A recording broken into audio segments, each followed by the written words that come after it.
Hello everyone, मैं मिथुन सिंह स्वागत करता हूं आप सभी का। आशा करता हूं आप सभी बहुत अच्छे होंगे। बीएड के फोर्थ सेमेस्टर के subject gender, school and society के प्रीवियस क्वेश्चन पेपर को हम लोग देखेंगे। 2024 का ये क्वेश्चन पेपर है। इससे पहले मैंने 2023, 2022, 2021 और 2000 का भी पेपर मैंने आप लोगों के लिए अपलोड कर रखा है। वहां से जाकर आप उन वीडियोज़ को देख सकते हैं। अलग से एक प्लेलिस्ट बना दी है बीएड फोर्थ सेमेस्टर के नाम से, वहां से आपको सारी वीडियो मिल जाएगी। प्लेलिस्ट की वीडियो आपको जो है प्लेलिस्ट के चैनल के प्लेलिस्ट में जाकर उन वीडियोस को आप देख सकते हैं। बाय द वे, जिनको 2020 से 24 तक के सभी प्रीवियस क्वेश्चन पेपर का पीडीएफ चाहिए होगा ताकि आप प्रिंट कराकर अच्छे से जो है तैयारी कर सकें, तो 49 रुपीज का एक छोटा सा कंट्रीब्यूशन आपको करना है। यहाँ से मेरी ईमेल आईडी देख लीजिए, yourmithunsinh@gmail.com पे आप मुझे मेल कर सकते हैं। इंस्टा पे हो then do follow me @imithunsinh। वहां से आपको सारे प्रीवियस क्वेश्चन पेपर मिल जाएंगे। तो चलिए अब मैं आपको सीधे पीडीएफ की ओर लेकर चलता हूं। यहां से आप देख पाओगे 2024 का पेपर है। क्या है क्वेश्चन, यहां से देख लीजिए। 401 जनरल, सॉरी यहाँ पे जेंडर है, स्कूल है और सोसाइटी है। शॉर्ट फॉर्म में लिखा हुआ है 401, 4 यानी कि आपका फोर्थ सेमेस्टर और 1 का मतलब होता है पेपर 1। क्या है, 1.5 घंटे का वक्त आपको मिलेगा। 40 मार्क्स आपको जो है कंप्लीट यहाँ पे मिल जाएंगे। अब एक एक करके देख लेते हैं हम लोग। ग्रुप ए में देखिए दोस्तों, ऑब्जेक्टिव टाइप के क्वेश्चन पेपर आपसे पूछा जाएगा। 5 क्वेश्चन रहेंगे। अगर सही सवाल के सही जवाब आप दे रहे हो तो 2 नंबर आपको हर सवाल के लिए मिलेंगे। पहला क्वेश्चन देखिए क्या है, जेंडर इक्वालिटी सपोर्ट्स, यानी कि जो लैंगिक समानता का समर्थन करती है, गरीबी उन्मूलन को, सभी लक्ष्यों के लिए जो है शिक्षा, परिवार की आय में वृद्धि, या फिर ऑल ऑफ द एबव, या फिर ऑल ऑफ दिस। अगला सवाल देखिए क्या है, which of the following problem is not being faced by Indian women, यानी कि भारतीय महिलाओं को निम्नलिखित में से कौन सी समस्या का सामना नहीं करना पड़ता है, फेस नहीं करना पड़ता है। लैंगिक भेदभाव का, घरेलू हिंसा का, पासपोर्ट जारी करना, या फिर दहेज प्रथा। ये आपको इसका जवाब देना है। व्हाट इज पैट्रियार्की, यानी कि पितृसत्ता जो है वो क्या है।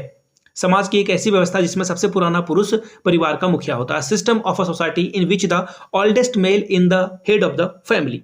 दूसरा ऑप्शन देखिए क्या है, a system of society in which the oldest female is the head of the family. समाज की ऐसी व्यवस्था जिसमें सबसे पुरानी महिला परिवार की मुखिया होती है, या फिर दोनों, बोथ यहां पे दिया गया है, या फिर इनमें से कोई नहीं। तो ये आपको बताना है। अब आगे बढ़ेंगे अगले सवाल की ओर। Domestic violence act 2005 was implemented to avoid domestic violence, यानी कि घरेलू हिंसा से बचने के लिए जो घरेलू हिंसा अधिनियम 2005 बनाया गया है, ये कब लागू किया गया, किस साल लागू किया? 6 में, 7 में, 8 में या 2010 में? आखिरी सवाल है ऑब्जेक्टिव वाला, which article of the constitution provided us the right of equality before the law, यानी कि संविधान का वो कौन सा अनुच्छेद है हमें विधि के समक्ष समानता का अधिकार प्रदान करता है? अनुच्छेद 14, अनुच्छेद 15, अनुच्छेद 17, अनुच्छेद 18। अब ग्रुप बी में आते हैं और यहाँ पे देखिए हर एक क्वेश्चन के लिए आपको 2-2 नंबर मिलेगा। 2 ही क्वेश्चन बनाना है, एक्चुअली 2-2 नंबर नहीं, 5 नंबर मिलेगा। 2 ही सवाल का जवाब आपको देना है, शॉर्ट में आपको जवाब देना है। पहला क्वेश्चन देखिए क्या है, सामाजिक लिंग से क्या आशय है, स्पष्ट कीजिए। What is the meaning of gender, explain clearly. अगला सवाल देख लेते हैं हम लोग, mention how society is responsible for gender equality in India. उल्लेख करिए कि भारत में लैंगिक समानता के लिए समाज किस प्रकार उत्तरदायी है। अगला सवाल देखिए क्या है, write the role of women in education of children, यानी कि बच्चों की शिक्षा में परिवार की भूमिका को लिखिए।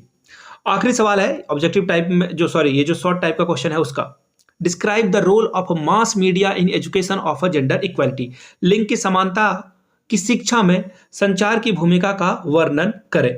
आखिरी है देखिए ग्रुप सी है, यहां पे आपको लॉन्ग टाइप में जवाब देना है। 10 क्वेश्चन जो है पूछे जाए, 2 क्वेश्चन पूछे जाएंगे, 10-10 नंबर का ये होगा। Question number 6, describe the sexual differences in family in the socialization of children, यानी कि बालकों के सामाजिकरण में परिवार में लिंग भेद का वर्णन कीजिए। अगला सवाल है, what efforts have been made to overcome the gender gap in independent India, explain. इसका हिंदी में क्या है तर्जुमा, स्वतंत्र भारत में लैंगिक विषमताओं को कम करने के लिए क्या प्रयास किए गए हैं, इसका वर्णन करें। व्हाट इज एम्पावरमेंट, यानी कि सशक्तिकरण किसे कहते हैं। How did it influence the status of women, explain, यानी कि जो सशक्तिकरण है महिलाओं या फिर नारियों की स्थिति में किस प्रकार को यह प्रभावित करता है, इसका आपको वर्णन करना है। आखिरी सवाल question number 9, describe the role of state and law for the partiality of gender equality, यानी कि लैंगिक समानता की सुदृढ़ता के लिए राज्य और कानून की भूमिका का वर्णन करें। ये क्वेश्चन आपसे पूछ लिया गया था। तो देखिए ये 2024 का एकदम रिसेंट में एग्जाम हुआ, ये पेपर मैंने आपके लिए अवेलेबल कराया। आगे आने वाले समय में और भी प्रीवियस क्वेश्चन पेपर आपको अवेलेबल कराया जाएगा।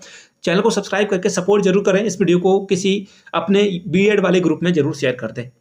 मैं फिर से दोहरा देता हूँ, 49 रुपीज़ में आपको जो है सारे PDF मिल जाएंगे बीएड सेमेस्टर 4 के। यहाँ से मेरी ईमेल आईडी देख लीजिए, yourmithunsingh@gmail.com पे आप मुझे मेल कर सकते हैं। इंस्टा पे हो then do follow me @imithunsingh। Video को आपने यहाँ तक देखा, प्यार दिया, इसके लिए आप सभी का बहुत बहुत शुक्रिया। Have a good day. और मैं जाते जाते फिर से बता दूं, 399 में आप मेरे हैंड रिटन नोट्स भी एक्वायर कर सकते हैं बीएड के। Thank you so much.